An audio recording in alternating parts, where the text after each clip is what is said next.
बघा हा TT 2020 मधला 6 ते 8चा प्रश्न आहे. प्रश्न काय विचारतोय, आकृतीमध्ये वर्तुळाचा व्यास MN, व्यास किती आहे? व्यास आहे MN, हा जो पूर्ण व्यास आहे बरोबर, व्यास व रेषा AM ही स्पर्शिका आहे. AM ही काय स्पर्शिका आहे मित्रांनो. जर AN 25 असेल, AN म्हणजे काय पूर्ण ही बाजू, ही टोटल इकडे बघा इथून ते इथपर्यंत जर 25 असेल आहे दिलेली आहे, आणि ED किती आहे? ED कोणती आहे? हे बाहेरची बाजू, या वर्तुळापर्यंतची जी बाजू आहे ती किती आहे? 9 आहे. किती आहे मित्रांनो? 9. मग आता मला एकूणमधली ह्या वर्तुळ पूर्ण याच्यातून जर 9 गेले, 25मधून जर 9 गेले तर यातमधली किती असेल मित्रांनो? 16, बरोबर का? हां, अशा प्रकारे याची विभागणी झालेली असते. तर काय म्हणजे तर वर्तुळाची त्रिज्या किती? आता हे वर्तुळाची त्रिज्या बघा, हे व्यास आहे, ते आपले त्रिज्या काय आहे? त्रिज्या व्यासाच्या निम्मी असते. त्रिज्या आपण PM किंवा MPN कोणती घ्या, PN और PM, ह्या काय तर त्रिज्या आहेत, ह्या काढायच्या आपल्या अशा आकृती. तर अशा आकृतीचा नियम काय मित्रांनो, ही जी खालची बाजू असते काटकोनात छेदलेली स्पर्शिका कधीही व्यासाला ही काटकोनात छेदलेली असते, म्हणजे काटकोनाचा कोण तयार होणार बरोबर. तर ही जी बाजू असते बरोबर, ही बाजू म्हणजेच काय? AM square. याचं सूत्र आहे मित्रांनो, अतिशय सोप्या पद्धतीने नंतर निघते. AM स्क्वेअर बरोबर टोटल लांबी, ही जी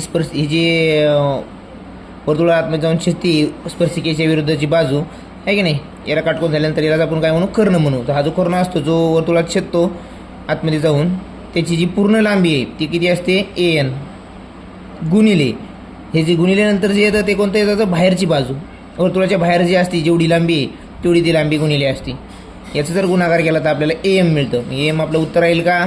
तर बघूया आपण. बघा आता AM स्क्वेअर बरोबर AN काय आहे? AN आहे 25 गुणिले 9, ED म्हणजे बाहेरची बाजू बरोबर.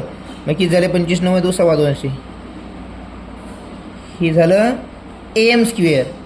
AM square. आता नुसते AM पाहिजे मित्रांनो आपल्याला. AM म्हणजेच काय मग? 15 सेंटीमीटर. इतकं उत्तर काढले की मला वाटतं आपलं उत्तर झालं. लगेच आपलं उत्तर झालंय का? नाही. या ठिकाणी आपल्याला फक्त AM मिळाली 15.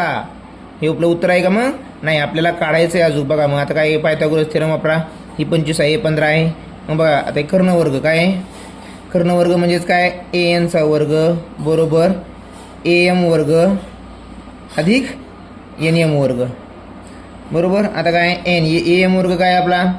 15चा वर्ग बरोबर. हा 25चा वर्ग, 6 से 25, हा इकडे गेल्यावर काय होईल? 15चा वर्ग 225 बरोबर NM वर्ग. मग किती होईल इथं? 400 वजा NM वर्ग, म्हणजे NM बरोबर काय येईल मग? 20 मित्रांनो. किती येईल? 20. मग लगेच मुलं म्हणतात हे आलं आपलं उत्तर, लगेच हे उत्तर टिक करतात. या ठिकाणी हे पण उत्तर आपलं नाही. आपलं उत्तर काय आहे बघा, हा NM झाला व्यास, 20 काय झाला? व्यास.